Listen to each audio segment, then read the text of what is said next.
Manu, qué bueno tenerlo acá. De verdad que bienvenido. Gracias. Es un gran abogado. Es mi abogado leñador favorito. Te faltó la camisa, padre. Sí, no, hoy era día de vestirse del mismo color, uniforme.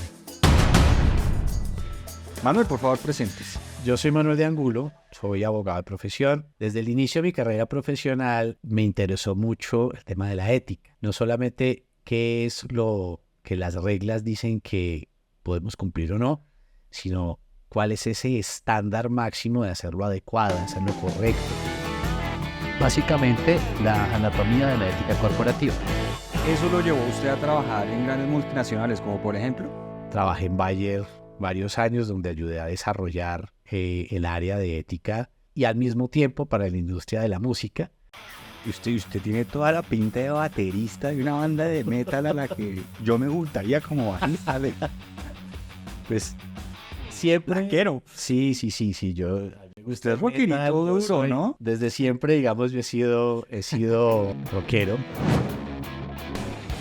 Durante muchos años yo tuve, digamos, una presencia muy corporativa de lo que se esperaba del rol de ética y del abogado. Decidí romper con ello, es decir, yo me presento como soy ante la compañía, obviamente manteniendo, digamos, pues unas formalidades que se requiere, pero para hacer ética uno tiene que ser transparente y firme. Posteriormente, yo entré a trabajar en Johnson & Johnson, en el área farmacéutica. Yo fui el líder del área de ética y cumplimiento y posteriormente pasé a un proyecto muy interesante de implementar inteligencia artificial en el área de compliance para toda Latinoamérica. O sea, en resumen, al parecer usted sí sabe el tema. Sí. Sí. Llevo muchos años dedicado a esto. Actualmente soy el director de ética y cumplimiento para Américas, desde Canadá hasta la Patagonia, para una empresa de dispositivos médicos. Mejor dicho, qué por tenerlo usted aquí, chico. Muchas gracias. Estamos además montar una banda ética. Claro que sí. Metal ético. Sí, no, pues... Ethical Black Metal.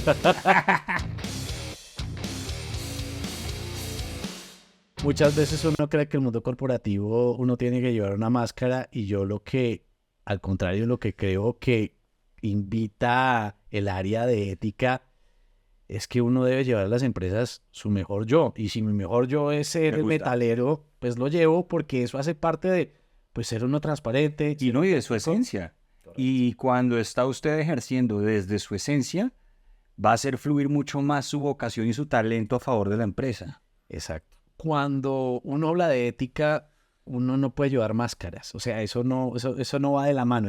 Si uno habla de ética, uno habla de ser transparente, de ser honesto, de ser sincero. Claro, pero déjeme ponerme en el puesto de una persona que tal vez no piensa así. La ética, ¿qué tanto se acerca o se aleja de lo políticamente correcto? Yo creo que uno tiene que guardar unas normas de convivencia, ¿sí?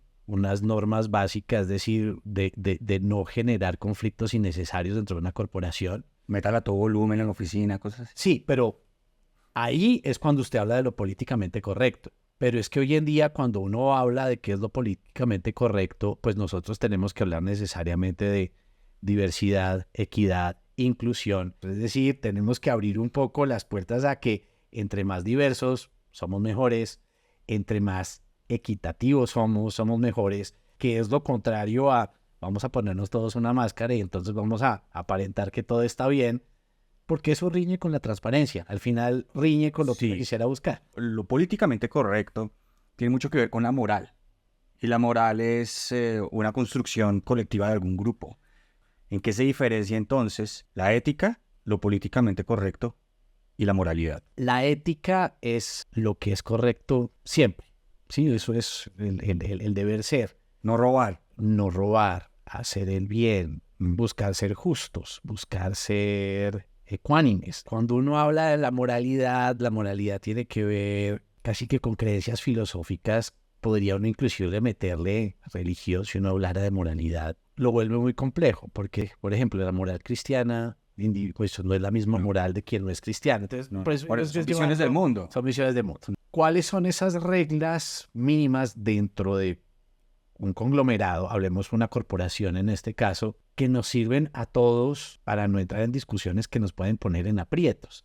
Sí, es decir, si una compañía tiene unas normas de conducta, pues esas normas de conducta son las que operan ahí. Interior de la compañía, eso es lo políticamente correcto. Hay muchas que usted las saca de ahí ese entorno y posiblemente comiencen a reñir. Yo creo que ahí vale que usted nos traiga un ejemplo. Por ejemplo, puede que haya países donde el abrir la discusión de tener baños mixtos, por ejemplo, que es un tema de inclusión real, pues hay países donde eso no está preparado, pero al interior de la compañía es lo políticamente correcto porque ya hay una cultura al interior. La ética siempre tiende a poner la vara más alta. Medirse con la vara más alta es lo más ético, por ejemplo. Sí, es decir, Que la ética es dinámica. la ética es dinámica. La ética es dinámica porque siempre hay una forma mejor de hacer las cosas. Es decir, lo que hoy es correcto, mañana va a seguir siendo correcto, pero siempre va a haber una mejor forma de hacerlo. Espere, usted lo que está proponiendo es que la ética no es un punto de llegada ni un estado. No. Es una continua evolución, Es una mejora continua. Pero la evolución siempre va hacia la mejora. O sea, se supone, si no Sí. se extingue. exacto, exacto. ¿Será que esto de desarrollar la ética dentro de las empresas es como un adoctrinamiento? No, es un aprendizaje, porque no son dogmas. Me gusta. No son dogmas. Como hay entornos cambiantes, el quid de todo es ir subiendo el estándar, siempre. No podría ser un adoctrinamiento. Un adoctrinamiento es, nos quedamos con este dogma y este es, Ya. no sería dinámico. Ok, Espere, me tomé un trago esto. yo ya me tomé. Es que un ¿Se has tomado expreso. tres? He tomado tres expresos. Entonces ya no le damos más porque me está saliendo muy caro este podcast con Manuel.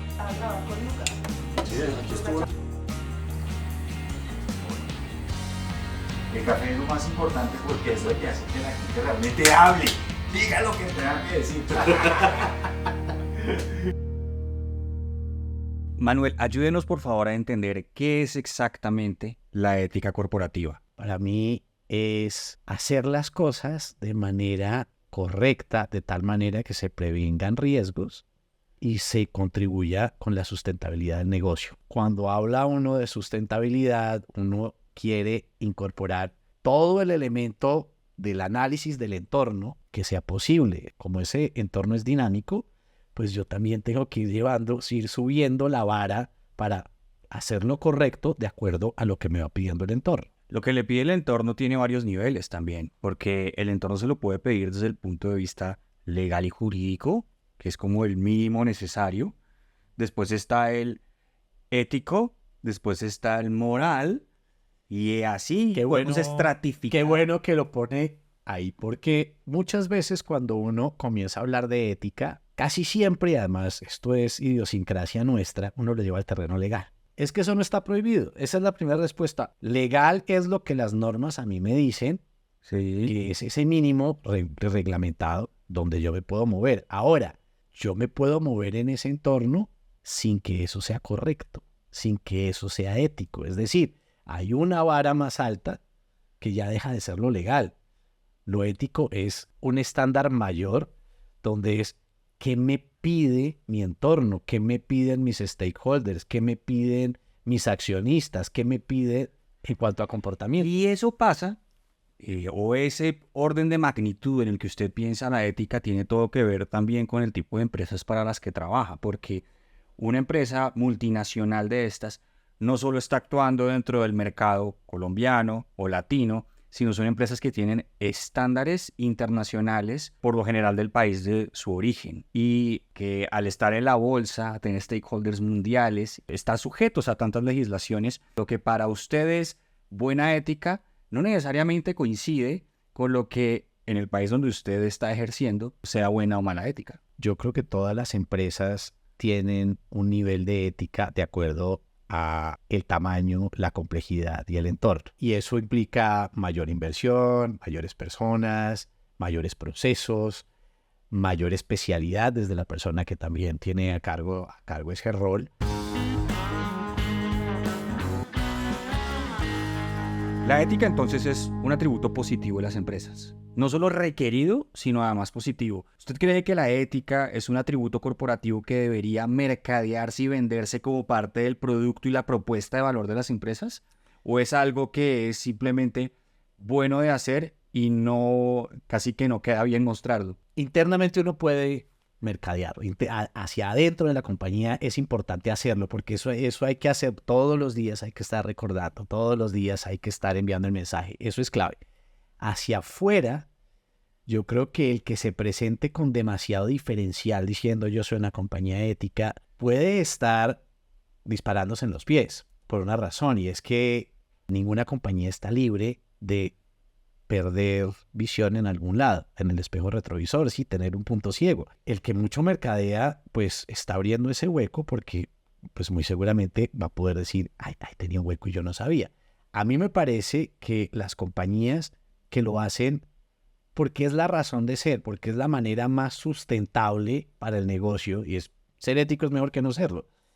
Prevenir riesgos de una manera ética, pues es donde una empresa debe hacer sus negocios. Me parece que es mejor no mercadarlas afuera, porque es el deber ser, es como las compañías deberían operar. No, pero escúcheme ahí, mano, porque resulta que la ética tiene todo que ver con la reputación, y la reputación es marca. Las compañías que mucho bombo se hacen alrededor de su propia reputación, a veces eso se les devuelve. Las compañías que confían en que su reputación se construye por sí sola con los actos, simplemente van mostrando sin mercadearlo mucho más. Es decir, todas las compañías hoy en día tienen un informe de sostenibilidad. Ahí está incluido los resultados, ahí está incluidos los temas complejos de ética. Más bien le cambio la pregunta. Para que esto sea algo mercadeable, quiere decir que tocó invertir. La ética es una inversión, es un gasto, es un costo. ¿Cuánto cuesta la ética? Eso es una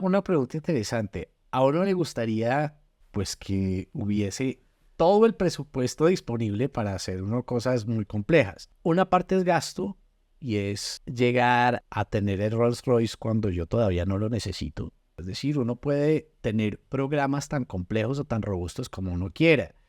Una experiencia en cuanto a inversión, por ejemplo, fue el intento de implementar inteligencia artificial para compliance, hacer compliance predictivo utilizando inteligencia artificial. Eso suena... Es maravilloso. Vale un billete. ¿Por qué? Porque necesita personas como yo, que pues no somos baratos en el mercado, porque no somos tantos, ¿sí? Son especializados. Pues, muy especializados, buscando cómo enseñarle a una inteligencia artificial cómo construir bases de datos. O sea, entrenar al modelo. Hay que entrenar el modelo. Eso cuesta un billete. Una vez tenga el modelo, pues el tema cambia, pero eso es un Rolls Royce. Ahora, ¿cuántas compañías pueden darse el lujo de tener un Rolls Royce? Y ¿es necesario el Rolls Royce para tener unos estándares éticos? La respuesta es no. Pero al final del día usted lo que me está diciendo es que la ética sí cuesta. O sea, cuesta. A la empresa le toca invertir para tener ética. Sí. Entonces, como es una inversión, tal vez es algo que la empresa se sienta seducida a promover. Y yo lo he visto. Muchos clientes me dicen, es que nosotros somos mejores que los genéricos que llegan de X o Y país, y nosotros tenemos que educar al cliente en que nuestras prácticas están a un nivel superior y que eso es un argumento por el cual deberían elegirnos. Correcto. Y eso sucede en el mundo de la moda, eso sucede en el mundo farmacéutico. En general, el ser éticos cuesta, pero cuesta de una manera en que ahí hay un retorno de inversión. Es decir, es que tener una empresa sustentable requiere una inversión, pero es que eso es lo que da garantías a mediano y largo plazo. Hay empresas que no tienen estándares éticos y se revientan por un caso de corrupción. Es decir, es reputacional. Es reputacional. Puedo poner un ejemplo muy conocido. Odebrecht tenía un negocio muy bueno. A partir de un tema de corrupción, es una empresa que se quebró y pues todavía no ha terminado de pagar la cantidad de multas y litigios que tiene pendientes. Tener estándares éticos garantiza que aun cuando aparezca un caso, porque uno no está libre de verdad de los blind spots. Y entre más grande la empresa, más le van a llegar. Pero el hecho de tener inversión en ética garantiza que usted ya tiene los mecanismos para combatir esto, para que la empresa no se caiga toda a pedazos por un caso. ¿Un área de ética o la inversión en ética es como un seguro o es más que eso? Uno puede verlo como un seguro. Creo que esa es una manera muy básica de verlo. Pero uno puede arrancar por ahí. Uno puede arrancar diciendo, ok, es un seguro, o sea, hay un retorno a la inversión. ¿Cuánto es? Pues Es difícil de determinar porque como en los seguros, usted no No sabe hay siniestralidad todavía. Exacto. Cuando uno previene riesgos, pues pero uno puede comenzar a verlo así. Claro, es una manera muy básica de verlo por una razón, y es que compliance incide en la cultura de la compañía. Entonces, cuando uno comienza a hablar de estándares éticos de la compañía, uno está incidiendo en cada colaborador dentro de la compañía para que haga las cosas bien. No solamente es hacerlo bien desde un punto de vista netamente legal o de comportamiento, es haga su trabajo bien, trate bien al otro, cuide el lenguaje que utiliza. O sea, uno comienza a incidir en Es decir, que esos temas específicos. son temas culturales. Sí. O sea, el área de ética y cumplimiento, o el profesional, o la función, llamémoslo una función, Sí. tiene todo que ver con darle forma a la cultura de una empresa. Y esa cultura que en últimas va a darle también los resultados al final, ¿no? Sí, yo creo que el área de ética, pues es un área transversal de la organización. Creo que es un área que por el rol que tiene debe estar siempre en los equipos de decisión. Sí, uno puede hablar de el board local, la dirección regional, precisamente porque por la transversalidad, por la incidencia en cultura. ¿Cuáles son los 3 grandes pecados que cometen las empresas y cuáles son las maneras de resolverlos? El primero sería falta de liderazgo. Es decir, cuando desde un equipo de liderazgo, llámese mercadeo, ventas, gerencia general, viene una instrucción clara sobre resultados exclusivamente, sin una instrucción clara de cómo lograrlos o ¿Cómo no lograrlos? qué hay que evitar para lograrlos. Cuando solamente viene el qué y no el cómo, ahí hay un problema clarísimo, un pecado. ¿Por qué? No hay límites, no hay acotación. Límites, pero el objetivo hay que cumplirlo. Si no hay esa acotación, casi que el fin justifica los medios. Es que el no decirlo es aceptarlo, a menos de que haya una cultura organizacional tan fuerte ya construida donde se sobreentienda que haya un límite que no se pasa. Que es cultura, eso es cultural de la Sí, empresa. sí, pero a ver, es casi imposible que una empresa que es un entorno muy dinámico, eso permanezca en el tiempo. Entonces, por eso es mejor decir como el qué se va a hacer así y el cómo va a llegar hasta acá. Mejor denos un ejemplo. Ok, haga las ventas sin ofrecer un regalo. Ahí hay un límite, claro, puede sonar redundante. Sí. El hecho de que desde el líder venga el objetivo y cuáles son los límites, así suenan obvios, pues quiere decir que cualquier cosa que parezca, se asemeje, huela a regalo, ya va a ser entendido como algo que puede que no. Y ahí va a tener que entrar un área de ética a decir, es que eso no es un regalo, hágale. Yo tenía un profesor de finanzas en la universidad y él decía así, si usted se hace la pregunta de, oiga, ¿será que esto es ético? Es porque no lo es. Pero para usted hacerse la pregunta, usted necesita haber sabido cuáles son esos límites. ¿Cuáles son los límites? Y muchas veces suenan obvios, volviendo al ejemplo. Haga la venta es la instrucción. Hay unas políticas de la compañía, pero nunca fueron mencionados en el objetivo. El objetivo es haga la venta. No haga la venta cumpliendo las políticas de la compañía, por ejemplo. Cuando el objetivo es completo, es total, cambia. El pecado número 2 más común en las empresas no está midiendo permanentemente a su equipo en cómo hacen las cosas, cómo entienden las políticas de la compañía. Si un gerente no está al tanto de cómo está su equipo logrando los objetivos, ese que bajaron desde arriba, las cosas se logran, él muestra un resultado, pero no hay un control del riesgo desde el responsable. Es que el responsable no es el líder de ética. El responsable es el líder de los equipos, de los equipos. Si no le incorpora dentro de las métricas una medición de el cómo están haciendo las cosas, esa área deja de ser sustentable, precisamente porque pues, las cosas no se están haciendo de acuerdo a lo que la dirección de la compañía ya estableció. A ver si entendí bien. Uno es tenga en cuenta cómo da la instrucción y el segundo es tenga la manera de verlo y medirlo. Correcto. Hágalo parte de sus KPIs. Incorpore la ética dentro de la medición del equipo. Oiga, ¿y usted ha visto esto en alguna de sus experiencias para que nos cuente una anécdota? Sí, lo vi una vez cuando incluir en la evaluación de desempeño de un equipo de ventas un indicador de cuántos cuestionamientos recibían de nuestra área. Es decir, cuántas veces lo que estaban haciendo necesitaban mayor explicación. Y el indicador, digamos, para decir que lo estaban haciendo bien no era cuántas veces había un cuestionamiento, sino cuántas veces a ese cuestionamiento había un resultado de fresco chino, síganlo haciendo. Es decir, cuestionarse no es el problema, cuestionarse está bien. El tema es no tener interiorizado el lo estoy haciendo bien y aún así sigo preguntando. Eso es lo que debería suceder. Pero hizo que cada vez más los equipos estuvieran cuestionando de manera permanente, lo estoy haciendo como es, como la empresa me lo pide, estoy logrando los resultados de la manera adecuada. El tercer pecado es individual. Cada colaborador de la empresa, sin importar el área en el que trabaja, tiene una responsabilidad individual.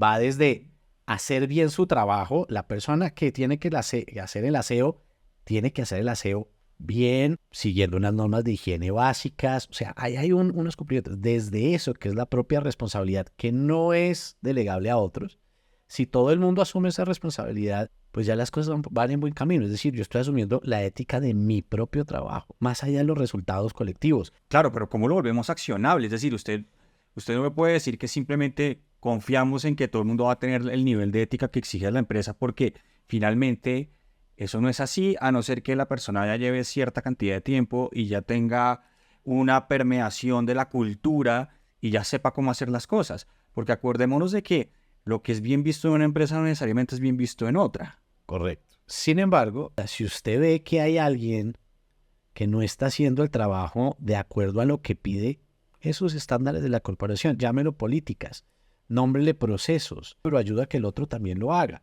Pero ¿cómo? Dame un ejemplo. No hay una lúdica, son personas. Díganos alguna estrategia lúdica o de reforzamiento cultural que haga que la persona no le genere una resistencia el tema del cumplimiento ético, sino más bien como que lo vea parte de sí misma y sobre todo que también promueva que otros lo ejerzan. Algo que ha contribuido mucho a la cultura de cumplimiento es esos reconocimientos públicos por pequeñas metas, que ahora pues las compañías cada vez tienen más eso y es como aplauda, manda una tarjeta virtual, se ganó 10 puntos para ¿Eso funciona? en algún lado, funciona un montón. Porque el reforzamiento positivo, así sea, el premio sea pequeño. Pero ¿cómo lo hacemos a diario? Porque la cultura se crea con el feedback on the spot, con el vivir cotidianamente esos valores éticos. Hagámonos invitaciones todos los días a hacer las cosas mejor. Alguna vez leí una frase y esa frase decía que la ética es lo que tú haces cuando nadie está mirando. Y me parece interesante porque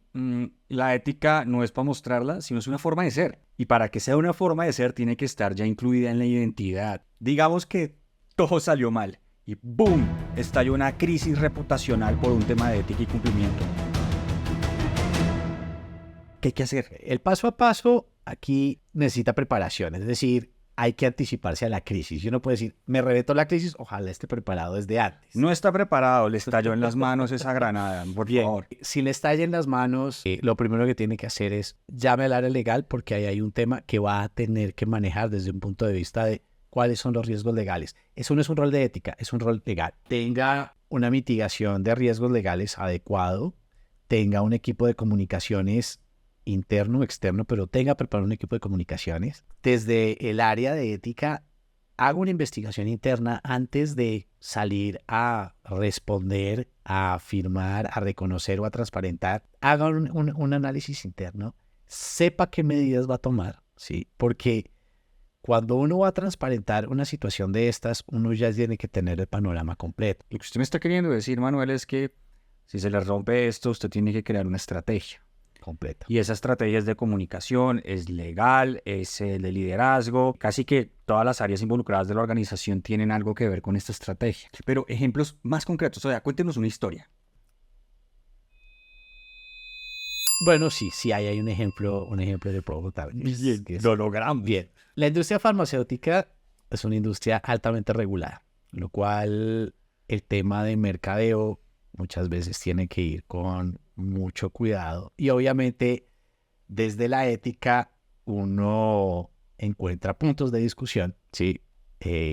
Con las áreas de mercadeo. ¿Por qué? Pues porque obviamente el rol natural de mercadeo es innovar y proponer ideas. Y el tema de proponer ideas es que unas funcionan y otras hay que darles un una ayudita y otras definitivamente no funcionan. Y además que el mercadeo es el área que tiene que crear las ventajas injustas, porque justamente lo que pretende es construir ventajas competitivas. Entonces, esa diferenciación llama a salirse de la caja. Y cuando se sale de la caja, a veces se encuentra con el muro también de la ética o del compliance, que es lo que sucede en el mundo farmacéutico. Correcto. Una de estas ideas fue innovemos en la manera para presentar una familia de medicamentos. Y esto se hizo en un concesionario.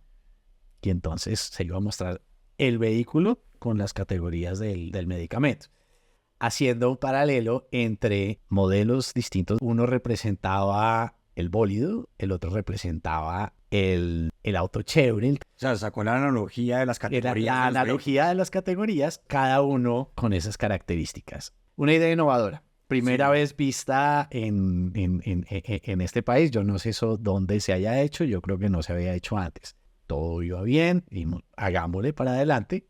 Pero ahí viene el tema de compliance. Ninguno de los que estábamos en esta idea entre mercadeo y nosotros viendo ética tuvo en cuenta que también tenía un interés genuino en también poder hacer lo suyo.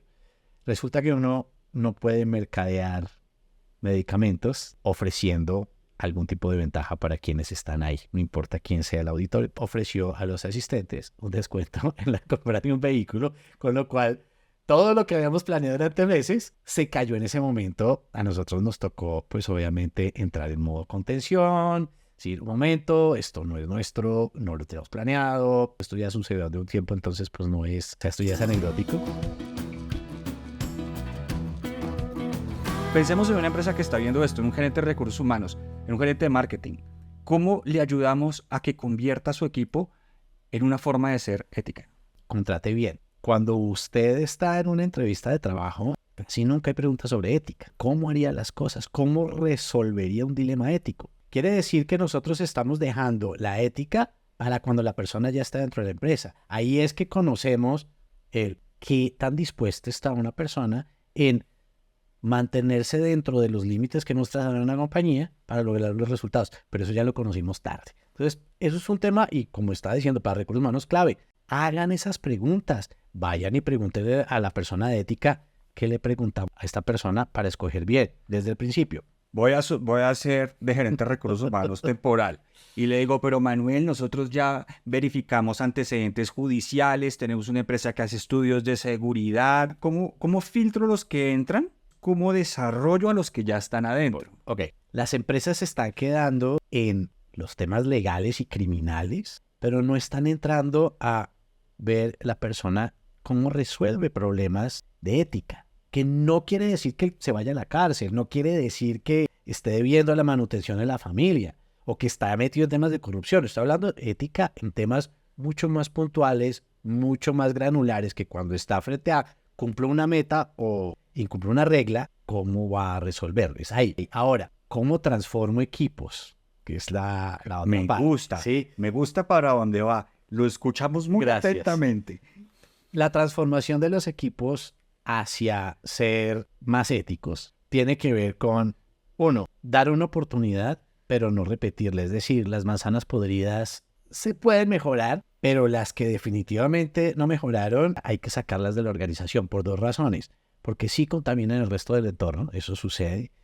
Y dos, porque esos mensajes también es importante darlos. Es decir, la cero tolerancia después de una oportunidad, claramente, porque una oportunidad puede ser un momento de aprendizaje, pero pasado el momento de aprendizaje, la cero tolerancia es lo que va indicando cuál es el estándar de la empresa. Si no hay consecuencias a las malas prácticas, pues esas permanecen en el tiempo. En Experience una vez tuvimos una persona del área de acceso comercial. Como esta persona estaba encargada de un mercado fuera de Colombia, entonces tenía que trabajar algunos festivos. Y ella reportaba que había hecho una cierta cantidad de llamadas y cuando se hizo una auditoría se encontró que era falso. Se citó a la persona, se le preguntó y ella confirmó que sí había hecho todas esas llamadas. Y cuando le mostramos el reporte, casi se cae la silla, ¿no? Obviamente. Y le decimos dar una segunda oportunidad. Esa persona cambió ese día. Cuando alguien comete un error en temas de ética, el aprendizaje es para todos, no solamente para la persona que cometió el error. Es decir, que lo que usted recomienda es errores sí, repetición de errores no. Correcto. No todas las empresas, Manuel, pueden tener a un Manuel dentro de ellas. ¿Cómo hacemos para volverla operativa en cualquier nivel de empresas si no podemos contratar a alguien experto en el tema? Hay que identificar el rol al que le sea más natural dentro de una organización. Es decir, hay compañías donde el rol de ética tiene que ver con la administración de recursos, sí, de dinero. Entonces, pues obviamente que eso esté dentro de quien ejerce unas labores de tesorería, finanzas, sí, el dueño de la chequera. Digamos que tenemos una pymes que está comenzando a meterse en el negocio de BPOs. Es chiquito todavía. ¿Dónde pondría yo el rol de ética?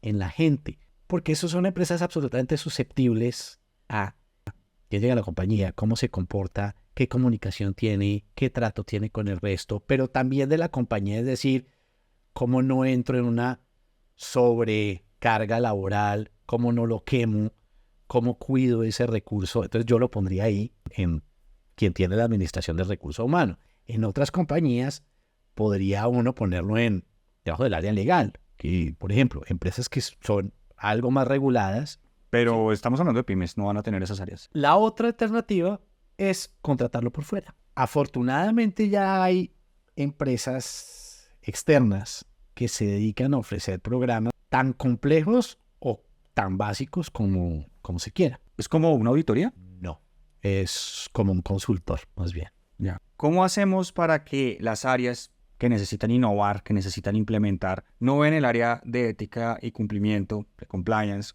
como un palo en la rueda? ¿Cuál es la manera en cómo deben acercarse a su área de personas como usted y trabajar de la mano? Yo ahí tengo una analogía, en vez de ser el policía, ser el guardaespaldas. Es decir, Me gusta esa. el rol de ética es prevenir situaciones que puedan afectar a una persona individual o a la compañía. Ok, ¿y cómo trabajamos como áreas de marketing, de recursos humanos, de operaciones y de logística con este guardaespaldas que nos va a cuidar de todos esos riesgos que amenazan la empresa? Uno al guardaespaldas no lo llama cuando ya llegó el lugar donde puede ser riesgoso. Uno al guardaespaldas lo llama cuando está inclusive viendo cómo va a llegar a ese lugar. Es decir, si la toma de decisión incluye al área de ética desde el principio, usted está asegurando que la espalda está siendo cuidada desde la planeación, el proceso, en la ejecución. En resumen, no esperen a tener todo listo para buscar una aprobación, sino más bien, ¿qué tienen en mente e involúcralos en el proceso creativo? Correcto. Las empresas tienen que buscar a alguien que piense por fuera de la caja, que no sea la persona estándar que por estar en ética piensa de manera excesivamente estructurada. Ortodoxos. Ortodoxos. Porque no hay nada más fácil en un área de compliance que decir no a todo. No hay nada más fácil que coger una norma y decir aquí dice que no, entonces no. Ahí uno no es un aliado de un negocio, ahí uno se vuelve un aprobador. Y hoy en día, pues, una inteligencia artificial puede reemplazar eso fácilmente. Es decir, una aprobación con un algoritmo es alimenta el algoritmo y mire a ver si me aprueba o no. O sea, no puede ser un obstáculo, sino tiene que ayudar a canalizar. Uno hace parte del negocio. Uno es alguien que está dentro del negocio. Uno no es un rol alejado. Y para eso yo sí creo que es importante meterle un poco de diversidad. Es decir, alguien que esté permanentemente pensando en cómo hago las cosas apegado a los estándares que nos hemos fijado, pero de una manera distinta.